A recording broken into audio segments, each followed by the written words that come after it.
let's talk about the top 5 solos. So, coming in at number 1, I will be having Hercules.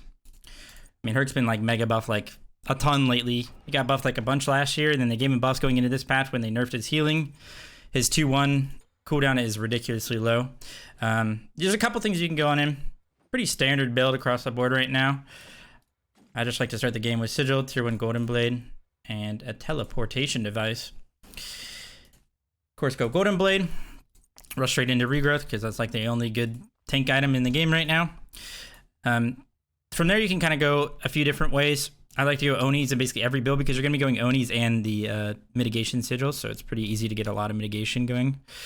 A lot of times you also have to be going Spectral, so keep that in mind, because there's crit in basically every single game. By this point, you probably can upgrade into Sigil of the Old Guard.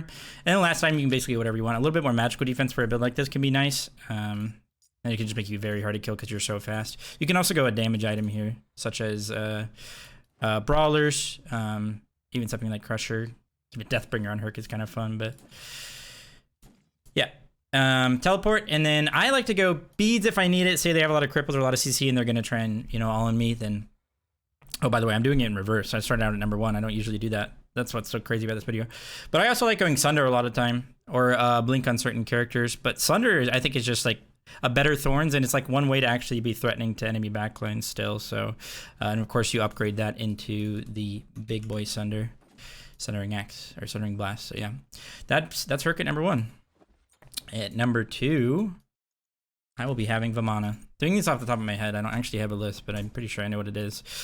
Number 2 is Vamana. Vamana is pretty much the same build, except you don't go Regrowth, you go Berserkers instead, because he can't actually proc Regrowth anymore, because he doesn't heal from his ult. Go Teleport. Nice, get that bad boy. So you go Golden Blade into Berserkers. Some people like to go Shoguns here, and I think that's fine if you like that. I think it doesn't make you tanky enough. I want to have Onis instead. And then most of the time you'll need a Spectral by this point. Spectral is actually kind of a cheat code on Vamana, because the more Fizz Prots he has, the more attack speed and power he gets, so it's actually a pretty good item to get in that spot. Of course, replace these items if you need to. If nobody's going crit in your game, maybe they have a magical ADC or something like that. Of course, you need to replace this, and some viable options are like Binding, Archmages, or even something like Contagion for the anti-heal. A lot of times I like to go like a damage item last on Vamana as well, just because you're really tanky. It's really hard to kill you in your ult, and you can do so much damage if you just run him down with Kin Size. Keep in mind, you can always sell your Golden Blade late game. I think it gets value even in the later stages of the game, just gives you a little bit of attack speed to actually kill and threaten people without 35 power. But you can honestly sell this for whatever, just keep that in mind for like the late stages of the game. Sometimes when you're sieging, Emperors can be really good as well. So keep that in mind. On Vamana, I like to go Horrific. That's my main thing. I go as a second relic. You can go Blink, so you can blink onto their backline. That's fine as well. Really up to you. I'll throw that in here. If you feel like you need to blink, then go it. But sometimes you can kind of just walk at them and just start holding W with your ult. And you'll feel pretty good with this. So yeah, I don't think you need Blink, but go it if you'd like. Basically, you never go Beads on Vamana. You never really need it on him. Coming in at number 3, we have Guan Yu. Guan Yu also, I think, is pretty strong right now. He's going to be a little bit different. You can go Sigil him in. I do that. I see people go Axe, and I think that's also strong. If you're in a healing lane, go Tainted. Guan Yu can get away with a lot of different stuff. I'm just going to go standard Sigil here. He's going to differ from the other builds just a little bit here, because he's going to be rushing Regrowth. So you go Tier 1 Breastplate, go some pots. I forget how many pots you can actually get. It's 12. You can get 5, right? Yeah, you can get 5. So you can even go a multi-pot if you need the MP5 on Guan. He's mana hungry early game. Get Teleport. Go straight into that Regrowth. I personally like to go straight into Lotus after this. You can go Glad Shield here. Both are good. I just think Lotus is a little bit better because it's a bit cheaper. And it kind of accomplishes the same thing. Gives you that full CDR. And you'll be... Guan 3 base damage is plenty. You just want to spam your cooldowns into a Genji's. Now at this point, you're going to be full CDR whether you have the... CDR buff or whether you have the warrior passive, at this point in the game.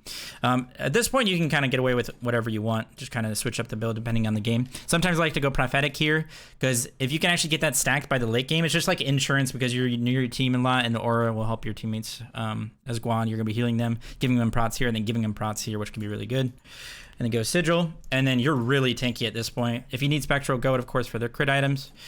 If they don't have any crit items, you could even go like a Brawlers here just to make sure that you kill people who are like trying to heal, especially their lifesteal ADCs. Now Guan, I do like to go Blink on, but you don't have to. You can go Sunder on him again. Another really good item on him is med. I really like the upgraded med on this guy, the one that lowers cooldowns that can really help you kill people in the late game with the combination of his one lowering cooldowns as well. So yeah, Guan's really strong. At number 4, I will have Hades. Hades, baby. He's very strong. I like to go Vamp now on him. A lot of people go this. They kind of buffed it. It gives you MP5. It just kind of helps with his healing because they did nerf his healing a little bit, even though he's still really strong. Go tier 1 Doom Orb. Go a few health potions. Maybe 4 health, 1 multi, I think something like that. Go Doom Orb. Straight into a Ratatouille. These 2 items are insanely strong. They're expensive, but Hades is really good at farming, and you already went like a greedy build anyway on this character with Bankrupt's Claw from last season and everything. You don't really want to go Bankrupt's Claw anymore. I don't think it's nearly as good, plus there's just better items to go. I like to go Poly here into a Spirit Deso. These are all really strong items, and once you get Poly, you can threaten anybody on the map. You have 20% pen here, and you can just sit there and just hit the enemy solo and actually one-shot them. At that point, you'll probably have enough, or get to your point where you can get Sacrificial. You do want to go Sacrificial, never go Blood Soaked. Sacrificial just makes you one shot. And then last time, you can go whatever you want. Sometimes there's a Mantle just to be a little bit tankier. You know, when you're in your ult with Mantle of Discord, it's going to be really strong. And of course, still go Blink Beads on this character. Don't really ever go TP on him. You need to have Blink Beads to be like good late game. Otherwise, you'll just get one shot. Basically, go this every single game. And if you don't really need a defense item last, you can go something like a Spear of the Magus, Staff of Mirrodin, just another damage item, and you'll be feeling pretty good. Hades is definitely a character that you can carry rank games with this. So, and then coming in at number 5, let me see here. Let me look at our selection. Some people will say Surtur, and I think he's viable. You could play Surtur. I think Alma's pretty good as well. But my hot take, my pick here is actually going to be Odin. I think Odin's actually really sick right now. One of the few characters I think you should still go Bluestone on. Go tier 1 Breastplate, 4 HP pots with a teleportation device. I like to upgrade this to persistent TP as soon as possible. I just think it's really strong. You can run around the map and get value. If they can't get out of your cage, you can just like carry the early game by just TPing around. Go straight into our Breastplate, into a Glad Shield. Go a Heartward Glyph so you can get some more prots for that Glad Shield proc. And then usually you just get a Spectral here. These kind of your core Force 4 items because of Crit being so strong. Right into a Bluestone Brooch. Go that late game. You can spam your abilities with full CDR and Odin, and you'll get a lot of value out of Brooch. You can actually threaten people pretty hard with this character still. And then last item, whatever you need. Sometimes the Brawlers, if I feel like I'm tanky enough. Sometimes it's a Sphere Robe. Even though I'm full CDR, it doesn't really matter. You're buying it for the passive and for the mids. That's kind of what I do. He's one of the few characters I still go Blink on as well. Sunder is also not bad on this character because you're really good at like killing frontline as well because you have the setup with your stun and your cage and everything. So definitely consider going Sunder if you'd like that. But yeah, that's Odin. But yeah, I think for honorable mentions, there's a lot of other strong characters. Now keep in mind for these top 5, this is just like the tanks. And I think tanks are going to be a little bit better next patch. They're at least going to be viable. The way I see it right now, if you're in rank games that you think you should be carrying because you're in like a lower MMR or like your top elo and you're expected to carry the game, then I actually recommend playing damage dealers like Set and Baka, you guys seen in my videos, or even mages, things like Thanatos, OP mages in solo, Hebo, stuff like that. I'd recommend doing that if you're in those lower games. But if you're in like, you're not top elo and you're in matches where you kind of recognize everybody and it's going to be a tough game, like you're going to be against good players, people of equal skill level, then I'd actually recommend still playing tanks because they just can still buy a lot of room for their team and allow them to like tank objectives and, you know, do all that stuff. So yeah, that's the top 5 solo laners right now. So let me know if you guys learned anything and leave a like and a comment as always. Stay safe. Peace out, everybody.